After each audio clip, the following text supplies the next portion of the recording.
Vamos a recibir con aplausos, ¿verdad?, al ministro administrativo de la presidencia, José Ignacio Paliza. Ya se lo habíamos anunciado temprano y está aquí con nosotros para hablar de muchos temas de interés nacional, tanto de gobierno, de política, de todo.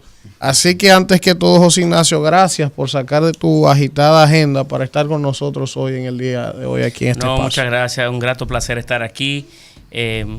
No me habían invitado antes, pero nunca es tarde si la dicha es buena. Sí. Pero no, muchas gracias, de verdad. Me siento complacido de poder compartir con ustedes en la mañana de hoy y con todos los radioescuchas que hacen o han hecho de este espacio parte de su cotidianidad. Así es, José Ignacio, iniciar rápidamente con un tema importante. Cuando ustedes llegaron al gobierno, el tema de las visitas sorpresas fue uno de los temas que de alguna manera mucha gente se preguntaba cuando comenzaron a salir acusaciones en distintas instituciones y la gente decía, óyeme, si los millones que se manejaban allí con una macotica y un asuntico, que José Ramón Ibi decía tanto aquí, 200 millones aquí, 300 allí, y se habló de que en algún momento ustedes habían pasado una auditoría al Ministerio Público. ¿Qué pasó con eso? ¿En qué quedó eso? ¿Y qué encontraron ustedes allí? No, nosotros nos pasamos auditorías al programa, al Ministerio Público. El Ministerio Público en algún momento determinado nos requirió, y eso se hizo, fue de público conocimiento, un sinnúmero de informaciones sobre el programa de la visita sorpresa, que nosotros con el mayor nivel de objetividad, pues la transmitamos y la comunicamos por la vía correspondiente. Era un plan, el proyecto de la visita sorpresa, a nuestra opinión, que los resultados no iban a la par con los niveles de inversión. Entiéndase que era un buen esquema de marketing político o de comunicación política más que de resultados tangibles en el desarrollo de los proyectos mismos que se llevaron a cabo. Bueno, Manuel. José Ignacio, primero agradecerle, ¿verdad?, su presencia aquí. Para nosotros es un gran privilegio. José Ignacio, cuando ustedes llegaron, recuerdo que al tener tanto tiempo, ¿verdad?, ya fuera de la administración pública, se dieron algunos cambios, ¿verdad?, en la dinámica, sobre todo ya una administración pública de procesos. ¿Qué tan difícil, usted que es administrativo del gobierno, ha sido para ustedes, ¿verdad?, adaptarse a esa nueva dinámica? El tema de las licitaciones, el tema de la rigurosidad de la ley de compras y contrataciones, el tema de las publicaciones, todos esos procesos, porque hay algunos funcionarios que en principio los vimos dando mucho tumbo. ¿Qué tan difícil ha sido ese proceso para ustedes acomodarse a esa nueva dinámica? Bueno, es que ha habido una mezcla de situaciones que han coincidido en el tiempo. En primer lugar, la burocracia misma del Estado, del gobierno, que hace que sobre todo aquellos que provienen del sector público les genere contratiempos porque no están acostumbrados a las mismas dinámicas, sino que son unas muy diferentes, junto a los cambios que se han ido produciendo en la administración.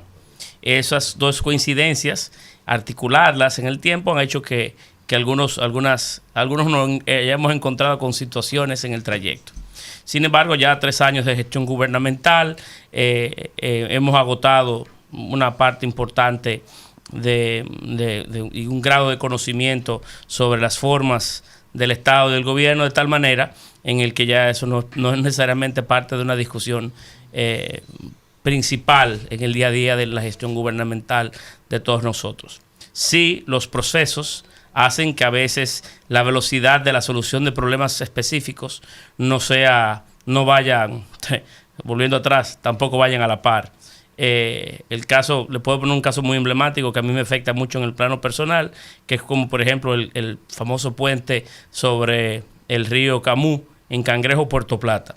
Se cayó hace un año. Bueno, ahora es que está siendo intervenido con fuerza y velocidad, pero las restricciones, las limitaciones, la obligación de diseñar, de licitar diseños, de volver sobre él, de planificarlo, hacer licitaciones aunque fueran de emergencia, de esperar los tiempos para ver si algún licitante impugna o protesta o se opone al proceso. Bueno, todo eso, ir a Contraloría, que te salgan los pagos, esa dinámica hace que no necesariamente el resultado sea tan veloz como uno quisiera. La verdad es que tenemos todavía mucho espacio de mejora en el gobierno por emprender, mucho espacio de mejora en nuevas iniciativas legislativas que nos pueden ayudar a mejorar los procesos, y del aprendizaje que hemos obtenido tanto en nuestro paso por el gobierno como también de experiencias pasadas, pues nos pueden hacer entre todos encontrar mejores soluciones a temas que son del día a día. Kimberly. Paliza, para nosotros es un privilegio tenerte aquí, presidente del PRM, diputado a los 26 años de edad, 27. el más joven del país. Luego te convertiste en senador de Puerto Plata y hoy en día como ministro y presidente del Partido Revolucionario Moderno, el partido más grande que tiene el país.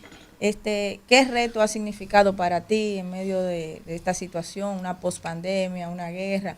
Un presidente diferente, incansable, que a las 3 y a las 4 de la mañana te está mandando cosas, que además se ha acercado a la municipalidad, a trabajar con los gobiernos locales, poder darle importancia al bienestar de la gente, donde vive la gente.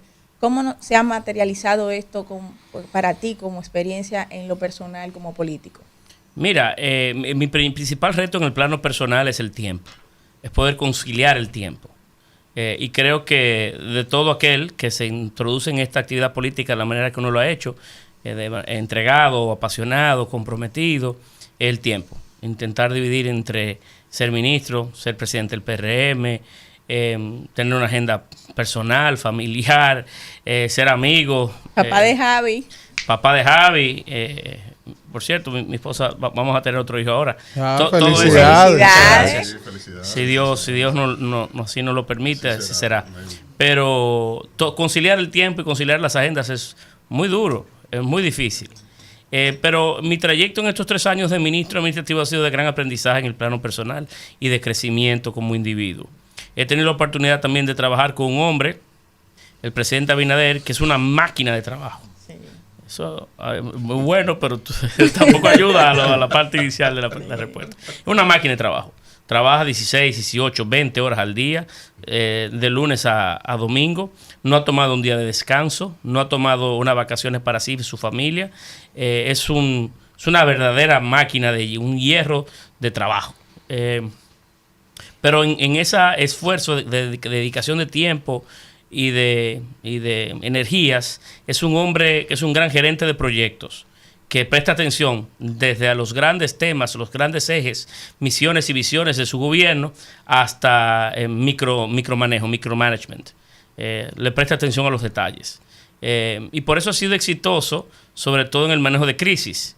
Es un presidente que ha sacado una nota muy positiva en tiempos de crisis, que es también una virtud, porque no todos reaccionamos igual ante las vicisitudes, ante los retos.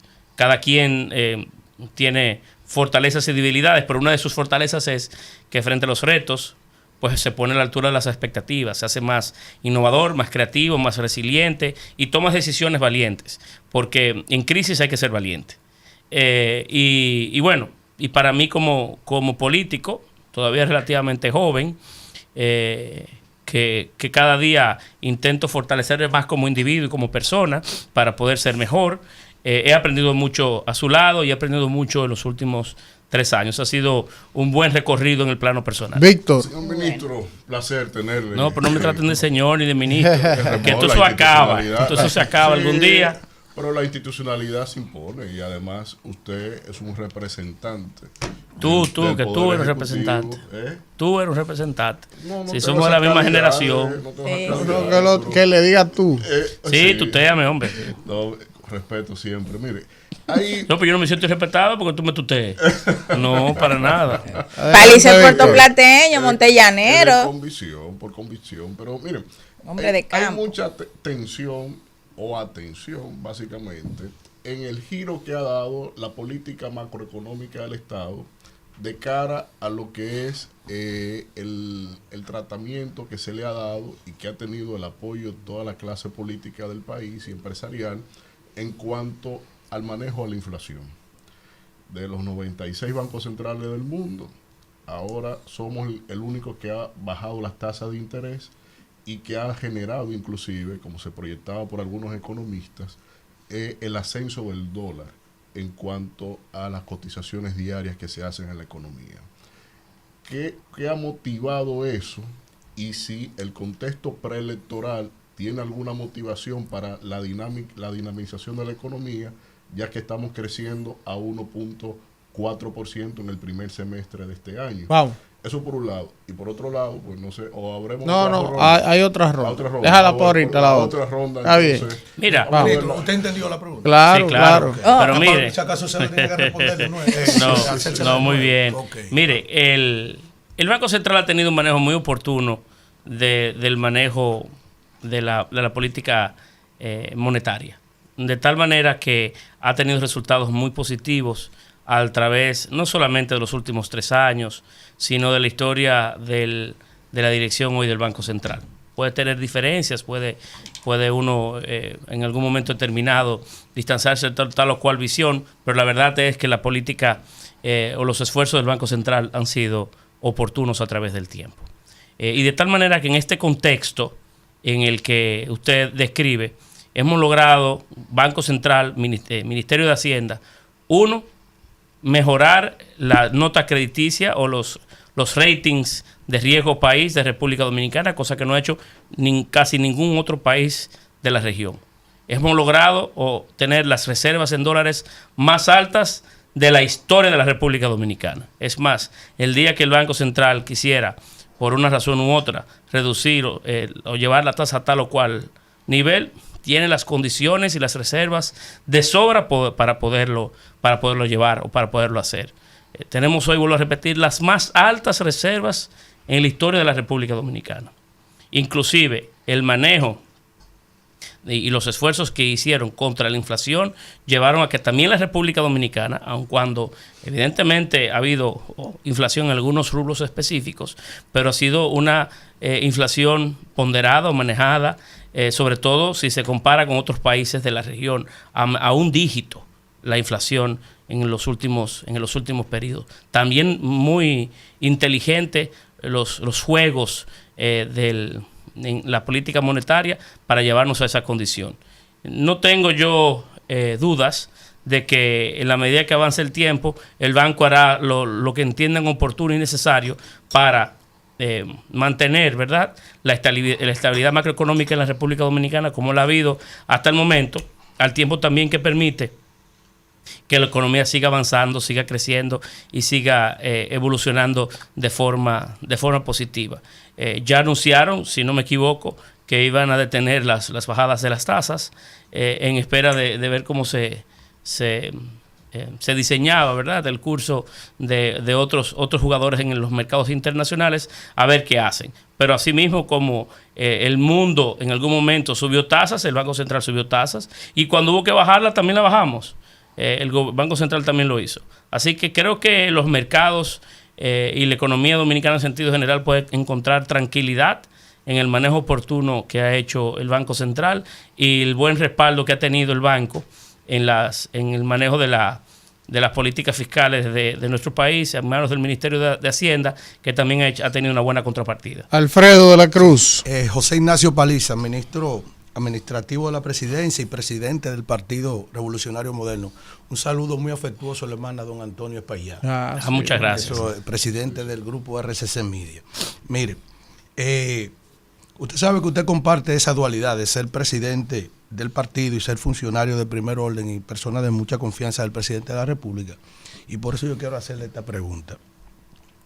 Estamos ya a días de cumplirse el plazo de que el presidente Luis Abinader tome la decisión si se presenta a la reelección o no. Y yo voy a aprovechar la presencia suya porque sé que usted es un hombre de la extrema y estrecha confianza de él. En estos días él ha dicho, en una entrevista que le sirvió a los medios de comunicación, específicamente en esta noche a María Cela, de que en su casa 3 personas no estaban de acuerdo con que se reelija por un asunto familiar. No estoy diciendo que por un asunto de mal manejo de los destinos de la República Dominicana. Dijo que su esposa y 2 de sus hijas están en diferencia. Dijo también en otra entrevista que sirvió a un medio de comunicación que él no estaba de acuerdo con la reelección consecutiva, que él era más partícipe de una elección, presidente, salir y volver a competir en otra ocasión. También se refirió a que el Palacio Nacional no era acogedor por una serie de ruidos y cosas, pero también dijo que de 8 ascensores solamente funcionaban 2. Vamos. También no he terminado. Sí, Vámonos, bueno, déjeme hacer la pregunta. Usted no puede ponerme a mí en una situación incómoda. Estoy aquí ante una autoridad que reviste el rigor. ¿Qué es lo que le pasa? No, déjeme hacer la pregunta. Él va bien. Déjeme hacer la pregunta. Él va bien. Pero venga acá. Él va Usted bien. tiene una dictadura. Eso aquí. es un monólogo. Monólogo no. Usted tiene que dejarme hacer la pregunta aquí tranquilo, de por Dios. Pero él va bien, Pero él ven va acá. bien. Déjalo tranquilo ahí. Caliza, mira, te está saludando. También el presidente, cuando era candidato, era un ferviente crítico de la reelección. ¿El presidente va o no va a la reelección? Vamos. Mira, el término familiar, claro, yo no soy de su círculo familiar, pero hay que entenderlo. Mire, la familia usualmente de los políticos son los más afectados por la actividad misma del familiar participante, porque pierden contacto con él, no lo pueden ver en el día a día, uno dedica mucho tiempo a esto. A veces cuando en los momentos más apreciados o de más gozo de una familia, usted está trabajando. A mí me pasa en el plano personal. Es una de las cosas más difíciles que uno puede vivir como individuo. Te amenazan que te van a votar, ¿no? No para nada. La que no ocupa, está embarazada, la ocupa pero para que tenga que ocuparse. Pero imagínate. Te pelean. No, pero imagínate tu hijo, mi hijo de 6 años de edad, que Javi. que a veces te mandan fotos de cosas que está haciendo y tú quisieras estar ahí, Sí. y no puedes estar. El mayor de los Entonces, sacrificios. la vida de un político, la familia nos apoya, la familia está ahí para nosotros, la familia nos da aliento, nos quiere, los momentos de que uno está abajo nos ayudan a levantarnos, pero para ellos es difícil. Para ellos es difícil. Y también a veces cuando uno recibe en redes, en medios, Ataques de en gente personas, que ni te conoce. ataques que a veces no son justos, porque hay algunas veces que son justos, y cuando son justos, bueno, usted tiene que asumir la autocrítica, la crítica y ver cómo mejora. Pero a veces, muchas veces, es más, la mayoría de las veces, no son justas. Y eso hace que la familia lo sienta igual que uno. Entonces hay que entender los temas familiares de los políticos con familias que no son necesariamente de todos políticos. No está de acuerdo con la relación consecutiva. El presidente Abinader le quedan unos días para él analizarlo y pensarlo, porque legalmente está compelido a que antes del día 17 de agosto tenga que escribir o no su precandidatura en el partido. Démosle un espacio sin generarle las presiones correspondientes, aunque le confieso que algunos de nosotros los punchamos de vez en cuando. Claro, todos. Claro, pero permitámosle su análisis y su reflexión, porque la visión suya, la visión que ha tenido durante toda una vida, ahora se viene de frente con la realidad que le ha tocado vivir y llevar a cabo. Un gobierno que ha transitado 4, 5, 6 crisis importantes, todas que no han sido propiedad nuestra, sino que han sido importadas. Y también eso ha tenido una consecuencia sobre la agenda del propio gobierno. Hay un tema también de compromiso.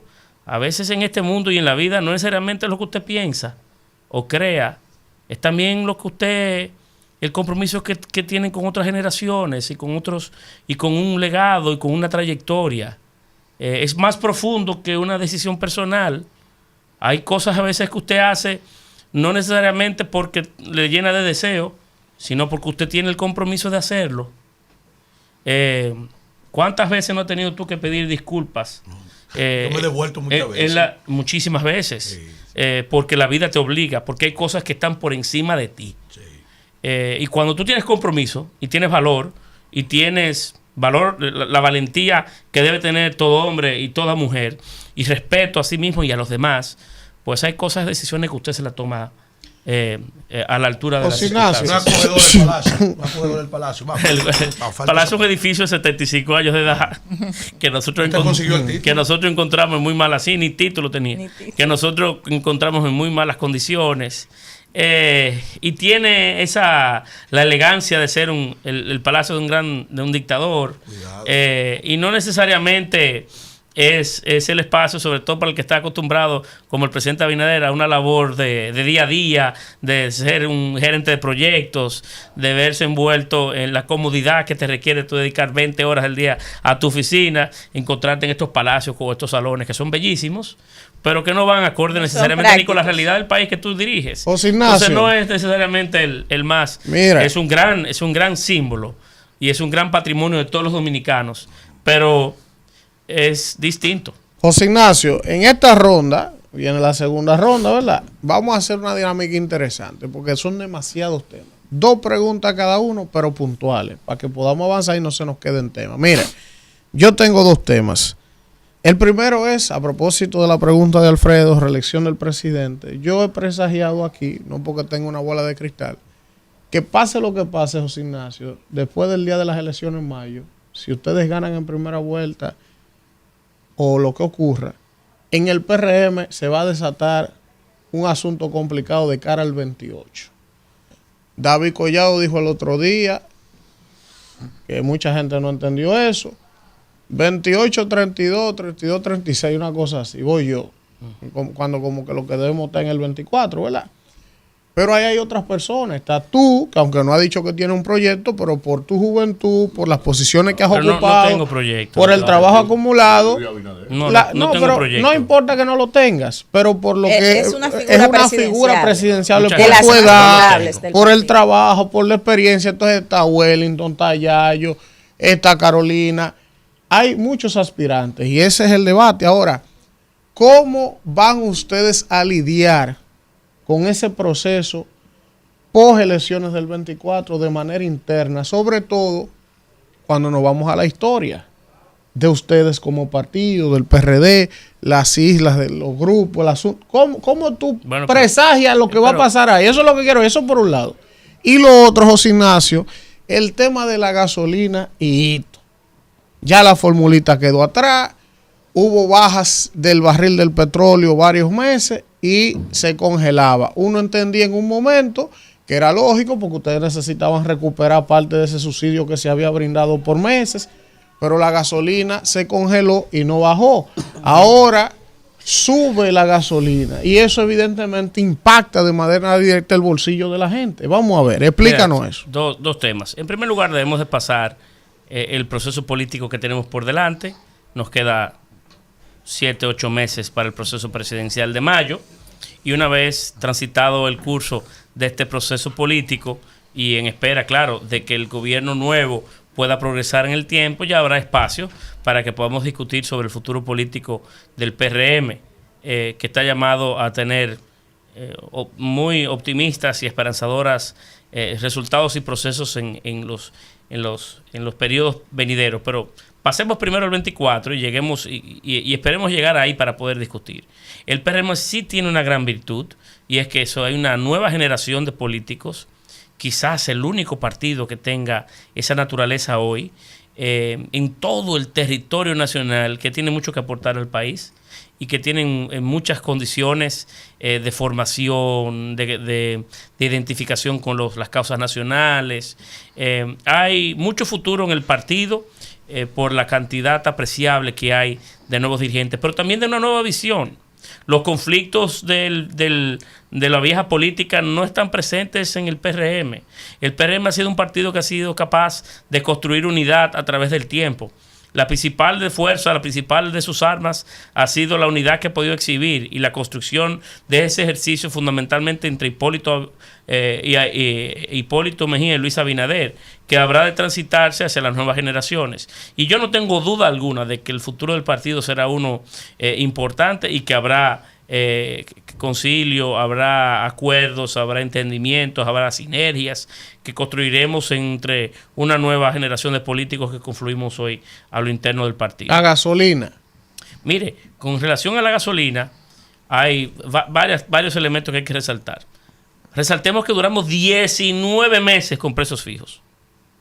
Que hubo semanas en donde el gobierno dominicano tuvo que invertir 45 mil millones en subsidios. Solamente el año pasado. Sí. De subsidios al combustible.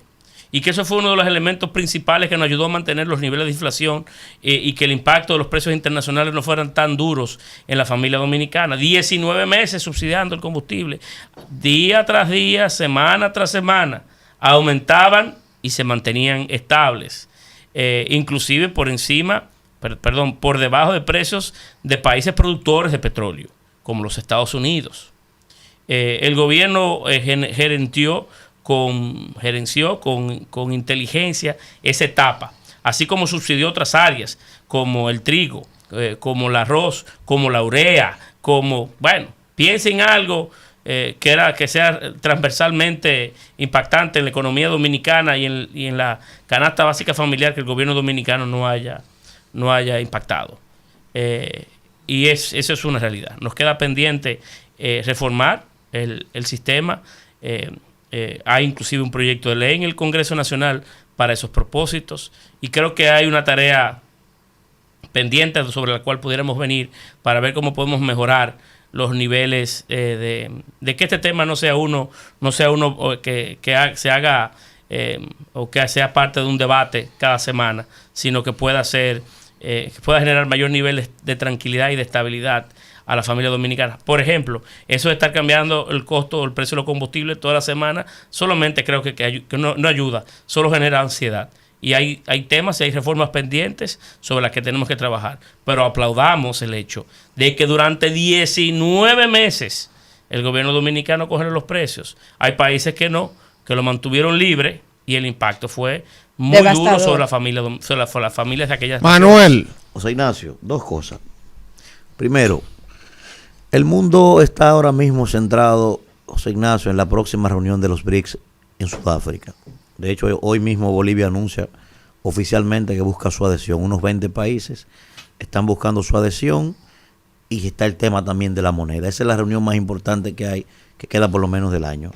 ¿Ustedes en el gobierno han conversado quizás en la posibilidad de adherirse al grupo de los BRICS? Eso por ese lado. Y segundo, José Ignacio, cada vez que José Ignacio sale en el plano político, ha estado muy activo juramentando alcaldes, juramentando figuras que van de otro partido, hay una hecatombe en la oposición, que José Ignacio anda comprando gente, que anda llevándose gente con una ambulancia. ¿Qué decirle a la oposición sobre ese particular? Voy a comenzar por esa. Mira, el Partido Revolucionario Moderno, desde su fundación hace 7 años, no ha parado de crecer. Hemos hecho un esfuerzo día a día para que el partido pueda ir fortaleciéndose y consolidándose. Inicialmente unificando a la familia peñacomista, la familia revolucionaria, y posteriormente atrayendo a otros individuos de otros litorales. Solamente para que la población pueda recordar, en el proceso pasado tuvimos adhesiones tan importantes como la de Ito Bisonó o la de un Robertico Salcedo, así como también de importantes figuras del ámbito social, del ámbito académico. El PRM no ha parado de crecer, y nosotros haremos todo cuanto está a nuestro alcance para mantener esa tendencia de crecimiento. El triunfo tiene que encontrarnos trabajando. Yo he parafraseado aquellas frases de Picasso, que decía que la inspiración tenía que encontrarlo pintando. No era viendo televisión que iban a pintar una gran obra. Era con un lienzo y un pincel. Y nosotros tienen que encontrarnos los triunfos futuros del PRM, tienen que encontrarnos trabajando. Y no descansaremos hasta seguir consolidando las fuerzas que han hecho que el PRM se constituya en la principal fuerza política de la República Dominicana, teniendo un posicionamiento privilegiado al día de hoy. Claro, el que ingresa al partido sabe que lo hace en virtud de algunas ideas, de algunos principios y de algunas áreas en las que nosotros no vamos bajo ninguna circunstancia a renunciar. Tampoco el costo del triunfo va a ser tal que olvidaremos de dónde venimos y hacia dónde queremos ir.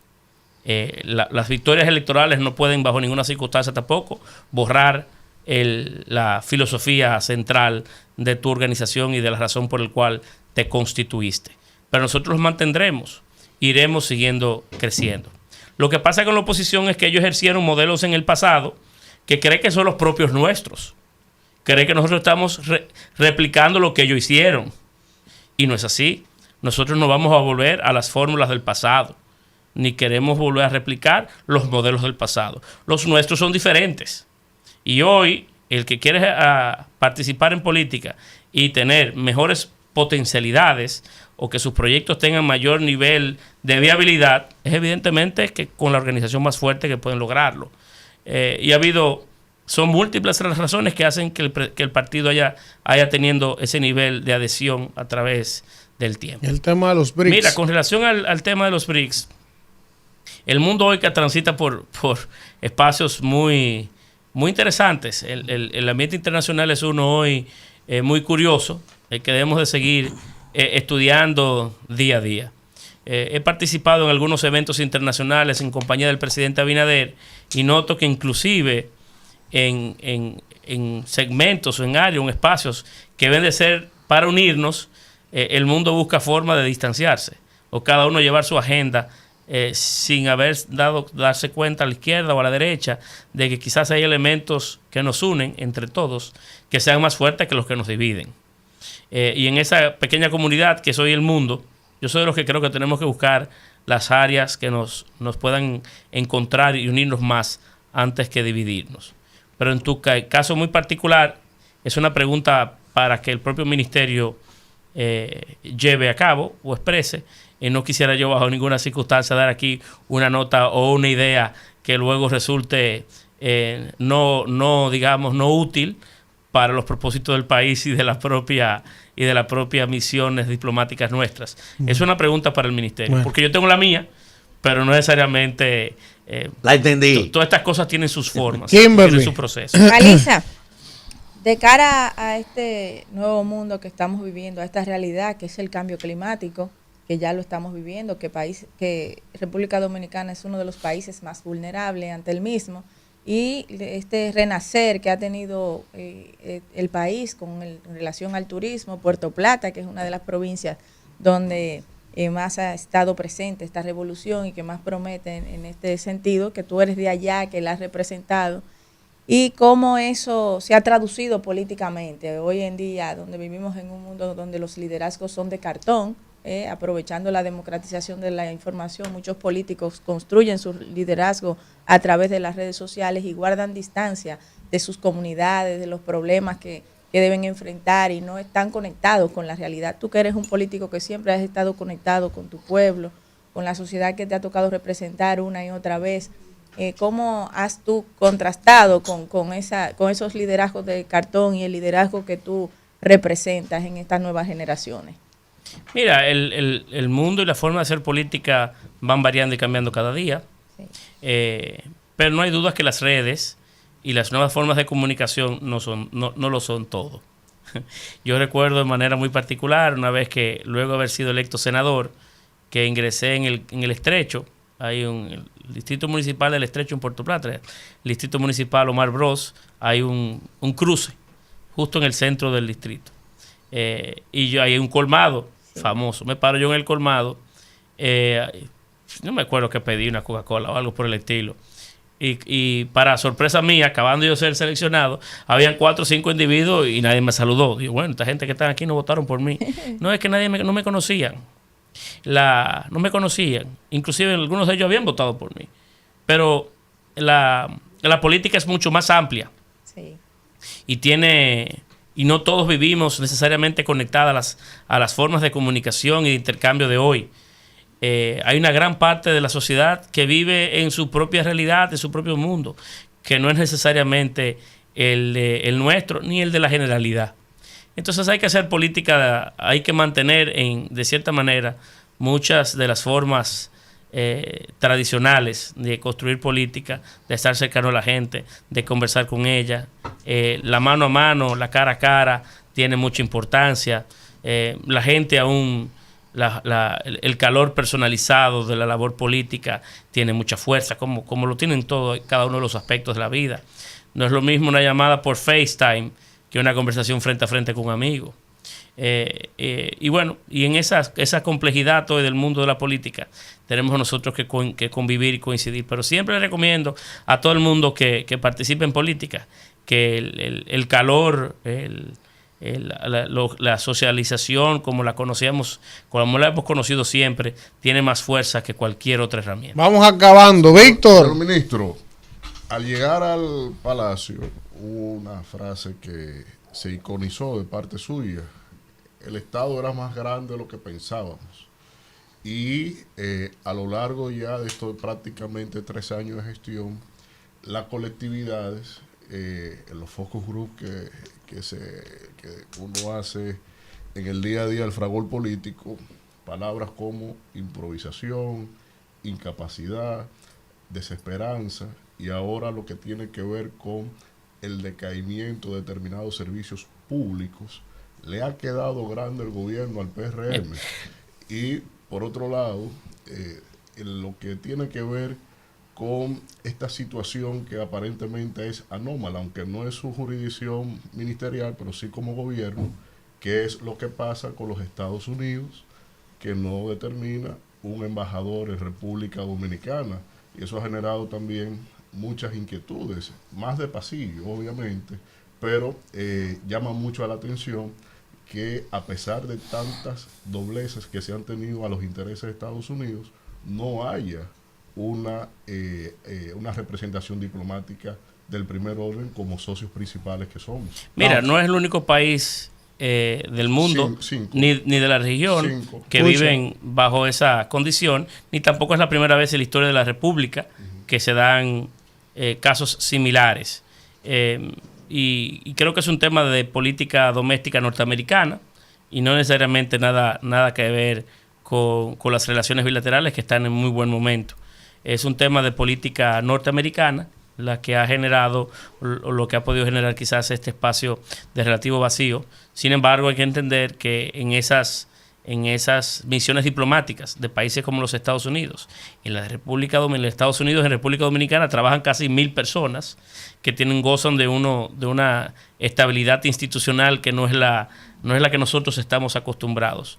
Esa misión funciona con un nivel de profesionalismo de alto nivel. Me consta en las diversas conversaciones que he tenido, tanto con el encargado de la embajada pasada como en la actual, que es un profesional de carrera de altísimo nivel y con mucho recorrido. Pero es un tema de política doméstica norteamericana, no necesariamente de las relaciones bilaterales en las que nos encontramos. Mira, la oposición a través del tiempo ha ido cambiando su discurso y ha ido intentando encontrar espacios en el que puede intentar generar cierta situación a su favor. Hablaban primero de que no saben gobernar, luego hablaron de la caída de los servicios. Ahora irán transitando en diferentes órdenes en cada vez, en la medida que avance el tiempo. Inclusive irá aumentando el nivel de acidez o de dificultad de sus mensajes de oposición, porque van o son inversamente proporcionales a su posicionamiento. Mientras más caen en las encuestas o se estancan, más alto sube el discurso, como una forma también de detener o de cambiar o de generar un cambio en la matriz de su propia realidad política. Y habrá un sinnúmero de líneas discursivas que en el transcurso de los próximos meses también harán. Pero lo cierto es que al tiempo en el que la oposición eleva su discurso de esa manera, cuando vamos y nos introducimos en los escenarios internacionales, República Dominicana siempre es motivo de interés de los países amigos y de la región. ¿Qué están haciendo ustedes que tienen una nota tan positiva? El saludo, por ejemplo, en la última reunión de la Unión Europea y el CELAC en Bruselas de Macron no es fortuito. Es el interés inclusive del liderazgo internacional de ver qué estamos haciendo nosotros, qué está pasando nosotros, qué está sucediendo en República Dominicana cuando, por ejemplo, las zonas francas están creciendo al 20, al 25, al 30% por año. ¿Qué estamos haciendo nosotros para que no solo hayamos recuperado el turismo, sino para que cada mes podamos romper nuestras propias estadísticas? Algo sucede interesante en República Dominicana que genera que la inversión extranjera sea hoy la más alta de la historia. Si la República Dominicana estuviera pasando por una hecatombe, como narra la oposición, aquí no llegara un peso del sector de los ambientes internacionales. Y sin embargo, la realidad suena muy diferente. En una aldea como la de nosotros, pequeña ya, no hay nadie que ponga un peso aquí si la institucionalidad no mejora, no es mejor, y si no hay seguridad jurídica, si no hay un sinnúmero de aspectos. Alfredo. Así que la oposición, yo siempre le he solicitado que nos ayuden con propuestas, con ideas, con a veces con la fortaleza que requiere la oposición ser, pero siempre útil y siempre con la idea de construir, no de destruir. La última, Alfredo. O sea que el ala derecha del avión es un poco pesada. Siempre Se vira. Pues se viran. José Ignacio Paliza. No entendí eso, pero después tú me lo explicas. Ahora se lo he Yo te lo explicado, explico. fuera del aire. Fuera del No, yo se lo aire. explico ahora aquí en De vivo. este lado está la oposición. Cuidado. Vamos. No, yo soy un periodista independiente. Vamos. Vamos. José Ignacio Paliza. Se nota por la corbata. Cuidado. Una política. Está bonita la corbata. Cuidado. como una política y una institucional.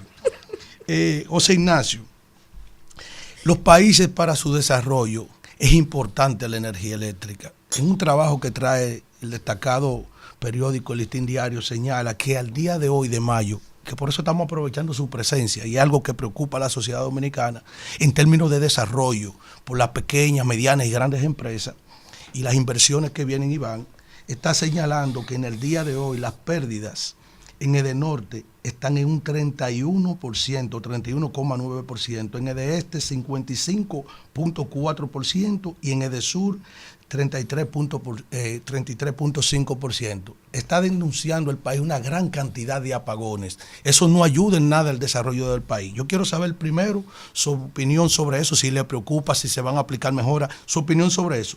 Y por último, estos conflictos que hay tras las candidaturas internas de su partido, donde ya dio al traste con la salida de un senador y la amenaza de salir algunos 4. ¿Cómo el partido ha ido manejando No, lo sabía, esa que había situación? amenaza de salida. Bueno, esto de- la Costa de eso. tuvo que reiterar en estos días que no se iba de su partido. Melania. Que Melania Salvador. Está que guapa. consider- Franjul. Está guapa. Hay que agradecerle a Mire. Alfredo que se está preocupando por la situación interna de nuestro Sí. partido. Vamos. No, es que oye mucho PRM Inscríbete el en el programa. PRM, Alfredo. Mira, cuando llegamos al gobierno, bueno, todavía es una para mí difícil entender que luego de 20 años de gestión presidencial pasada, el sector eléctrico todavía sea un tema de discusión en República Dominicana. Porque recuerda que fueron 20 años de gestión gubernamental y no Gracias. solucionaron el problema ni comenzaron a solucionarlo.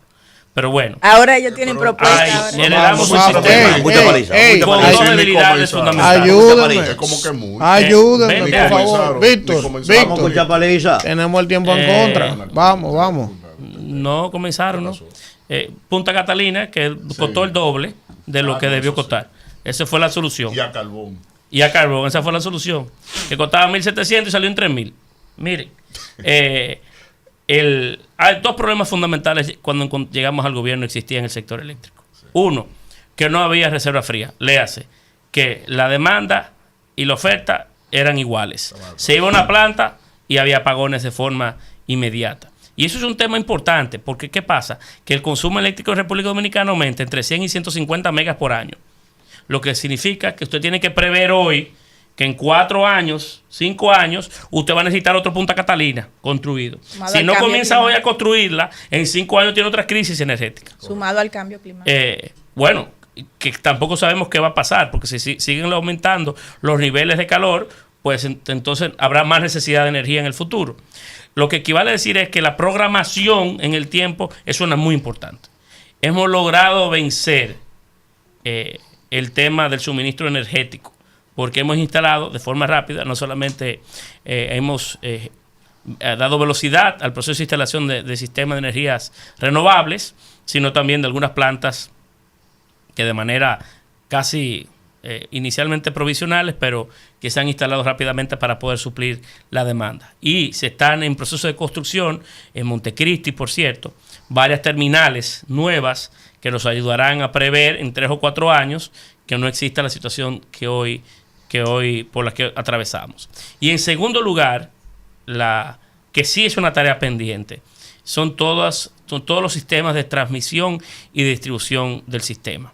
Porque a la medida en la que va creciendo, por ejemplo, NACO, también debe ir creciendo las estructuras de suministro eléctrico y distribución eléctrica en NACO. Sin embargo, esa inversión se ha ido ralentizando en el tiempo y no ha habido una inversión a la altura de las circunstancias. Nosotros teníamos previsto la inversión en el último año de una suma importantísima de recursos para mejorar todo el sistema de transmisión eléctrica, pero lamentablemente nos vimos de frente con los subsidios y tuvimos que subsidiar a la gente la electricidad, la comida, la gasolina, un sinnúmero de aspectos, y de tener o no ir a la velocidad requerida en el mejoramiento de las instalaciones eléctricas del país. Eso y otros temas más. Pero no hay dudas de que tenemos como país, el tema eléctrico es de suma importancia, que no hay desarrollo sin un sistema eléctrico estable y confiable en el tiempo, y que nosotros tenemos que ver cómo reducimos las pérdidas que existen en el sistema, de tal modo en el que también este tema, como los países desarrollados, no es un elemento de discusión del debate del día a día. Es una tarea pendiente del pasado y del presente, que nosotros tenemos que construir sobre ella para poder tener un sistema. Y yo particularmente tampoco me siento, como usted, entiendo, complacido con necesariamente con ese tema. Cada vez que se va la luz, a mí no es un elemento de agrado para mí, ni creo que para nadie, ¿verdad? Pero creo que vamos rumbo a tener una solución inmediata para esto. En el PRM no existe conflictos. Okay. Vivimos un proceso de democracia interna hoy en donde se está debatiendo una parte importante de las candidaturas en todo el territorio nacional, y siempre se generan en competencia y en relativa democracia discursos, contradicciones, posiciones. Siempre hay visiones encontradas en los procesos de presentación de candidaturas, porque son propuestas disímiles. ¿Cómo yo me diferencio de ti? Bueno, en esa discusión, en esa contradicción, generan elementos, o se puede generar elementos que te dan a ti un favor o a mí a otro, y bueno, y ganamos y perdemos en esa discusión. Pero pierda usted el cuidado, yo sé que usted está muy preocupado con lo que sucede en el PRM. Yo sé que sí, me lo expresó en privado ahorita, que estaba muy preocupado. Sí. Pero nosotros, no se preocupe, compañero. Señores, que es un tema. Señores, un aplauso. Mira, no aplaudieron. Gracias, José Ignacio. Se nos quedan temas como el lógico, Alto Costo, los hospitales, muchísimos temas, pero serían cosas bonitas, 3 horitas, cosas buenas. El desarrollo del sur, de Puerto Plata, Pedernales, claro, pero la diáspora están peleando. En Puerto Plata no hay sargazo, a propósito de la inquietud de siempre de Kimberly en temas de medioambientales. Ve visita la playa, vamos. ¿Por qué no hay sargazo? Para Sosúa, incluyendo la metro. Ay, Dios mío.